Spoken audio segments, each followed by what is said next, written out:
Ce mercredi 23 octobre 2024, le Conseil des ministres, qui s'est réuni sous la présidence du chef de l'État, M. Patrice Talon, a débouché sur les décisions dont voici la teneur. S'agissant des mesures normatives, en point 1, mise en œuvre de l'aide juridique en République du Bénin. L'aide juridique vise à assurer l'égal accès au droit et à la justice pour tous. L'adoption du présent décret contribue à prévenir et éviter la discrimination dans l'accès à la justice, dont l'origine pourrait être l'analphabétisme, l'ignorance de ses droits, l'appartenance ethnique, le genre, la religion, le statut social ou économique, un handicap ou toute autre cause.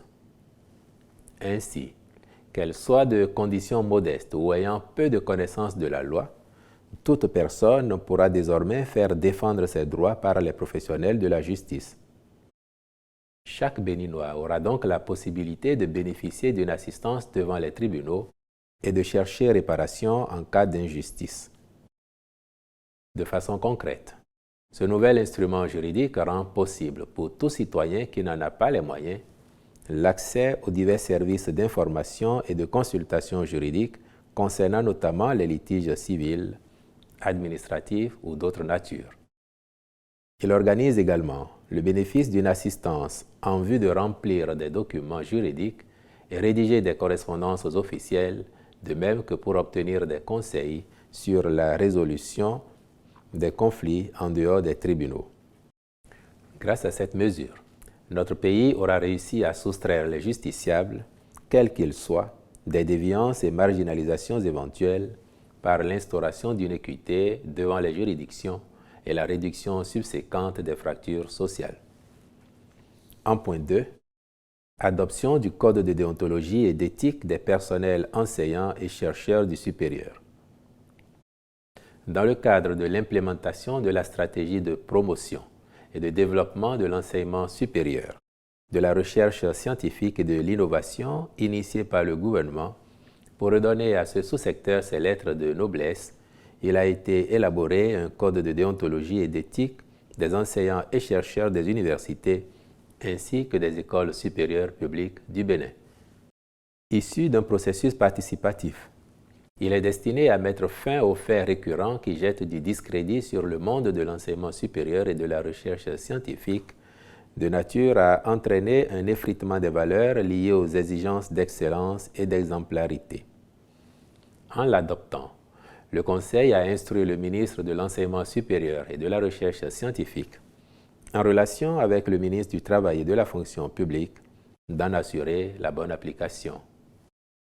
Ont par ailleurs été adoptés sous cette rubrique les décrets portant attribution, organisation et fonctionnement de la délégation au contrôle et à l'éthique dans l'enseignement supérieur, transmission à l'Assemblée nationale pour examen et vote du projet de loi de règlement définitif du budget de l'État gestion 2023, puis création, attribution, organisation et fonctionnement du Comité national des indications géographiques. Au chapitre des communications, démarrage du projet pilote d'intégration de l'assurance agricole indicielle pour l'accroissement de la résilience des petits exploitants agricoles face aux effets du changement climatique. Le maintien, sur la durée, des performances de notre agriculture est confronté aux risques climatiques croissants tels que les sécheresses et les inondations qui mettent en péril les rendements et les moyens de subsistance des producteurs. De fait, ceux-ci n'arrivent pas à accéder aisément au crédit pourtant indispensable à l'investissement. Aussi, les acteurs agricoles s'étaient-ils mobilisés pour mettre en place l'assurance mutuelle agricole du Bénin, AMAB, mais le modèle n'intégrait pas tous les risques et n'était pas non plus différent de celui d'une assurance classique. L'expérience n'a donc pas été concluante. Or, le besoin d'une assurance spécifique au secteur agricole est préant, d'autant plus avec les effets du dérèglement climatique. Pendant ce temps, la plupart des institutions financières, en raison de l'absence d'une mesure de protection adéquate, ne s'intéressent pas particulièrement à l'amélioration du financement agricole. C'est pour surmonter ces difficultés que le gouvernement, avec l'appui de certains partenaires techniques et financiers, a engagé le processus de mise en place d'une assurance indicielle afin d'augmenter la résilience des petits exploitants. Le dit processus a démarré en 2022 avec la réalisation d'une étude de faisabilité dont les résultats ont été validés en 2023. Il tire leçon de l'expérience de la MAB tout en révélant le potentiel de marché pour l'adoption d'un programme d'assurance agricole. À cet effet, il est envisagé une phase pilote au cours de la période 2024-2025. Celle-ci va s'appuyer sur un modèle innovant et inclusif. L'implication des fêtières dans la sensibilisation, l'échantillonnage, de même que le suivi des bénéficiaires sera déterminante. Cette option promeut une approche multirisque et indicielle basée sur le rendement et non sur la pluviométrie, permettant donc un remboursement automatique de tous les bénéficiaires impactés en cas de sinistre. En outre, il sera subventionné pour les premières années, de sorte à accompagner les petits producteurs afin de leur permettre de se familiariser avec le produit et d'en apprécier les bénéfices. Ce faisant, les acteurs du secteur pourraient plus facilement bénéficier de l'assurance agricole via leurs fêtières respectives et les services financiers décentralisés à travers le crédit agricole. Sont concernés le bétail, le riz et le coton comme filière animale, vivrière et industrielle. Cette phase pilote approuvée par le Conseil couvrira tous les départements. Elle impactera 100 000 petits producteurs et éleveurs de bétail et s'étendra jusqu'à la campagne agricole 2025-2026.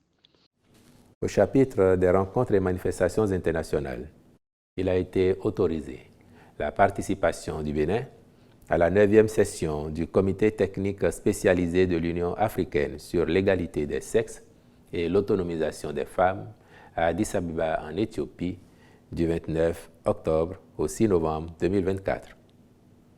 La première conférence ministérielle mondiale sur l'élimination de la violence contre les enfants à Bogota en Colombie les 7 et 8 novembre 2024. L'examen de son 5e rapport périodique lors de la 89e session du Comité pour l'élimination de la discrimination à l'égard des femmes à l'Office des Nations Unies à Genève, en Suisse, du 19 au 26 octobre 2024. La Semaine mondiale de l'éducation aux médias et à l'information à Amman, en Jordanie, les 30 et 31 octobre 2024. La 352e session du Conseil d'administration du Bureau international du travail à Genève, en Suisse, du 28 octobre au 7 novembre 2024. Il a été, par la même occasion, autorisé l'organisation au Bénin de la 7e session du Conseil des ministres de l'École supérieure multinationale des télécommunications de Dakar, le 5 novembre 2024, ainsi que du Forum national sur la nutrition, le 12 novembre 2024. Au chapitre des mesures individuelles, sur proposition des ministres respectifs, les nominations suivantes ont été prononcées. Au ministère des enseignements maternels et primaires, inspecteur général du ministère, M. Cessinou Gaston Lagoyer. Conseiller technique aux affaires administratives et sociales, M. Clotaire Abimbola F.M. Oliide. Directeur des systèmes d'information, M. Falière Bodanho. Directeur de la planification, de l'administration et des finances, M. Olatunji Martin Essou. Au ministère de la Santé, directeur général du Centre national hospitalier et universitaire de psychiatrie, M. Grégoire Magloire Gansou. Directeur d'hôpitaux ainsi qu'il suit. Centre hospitalier départemental du Zou, M. Carlos Eni. Centre hospitalier universitaire départemental de Lemay, M. Evejo Phileas Alotieu Hounou. Centre hospitalier départemental du Mono, M. Hospice H. Fréjus Ontada. Hôpital de zone de Comé, Monsieur Alojogbe Christian Gbedenhessi. Hôpital de zone de Dassa, Monsieur Ubald Gossi Sossou.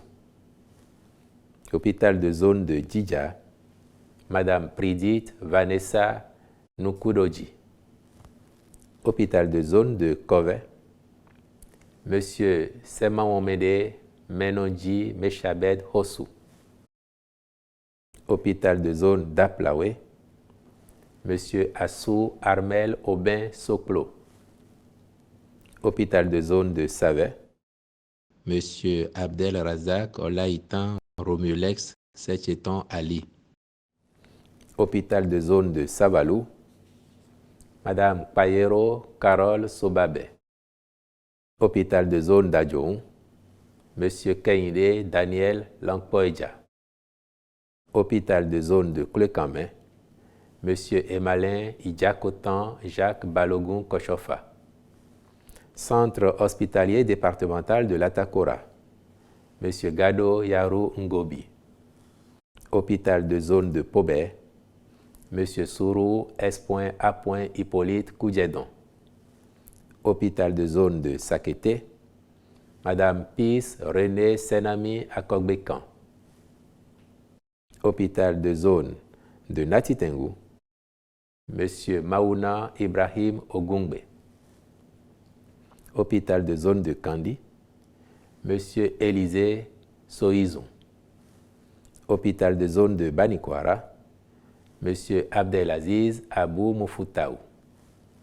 Hôpital de zone de Basila, Monsieur Ulrich Antelme Sena Yassahoho.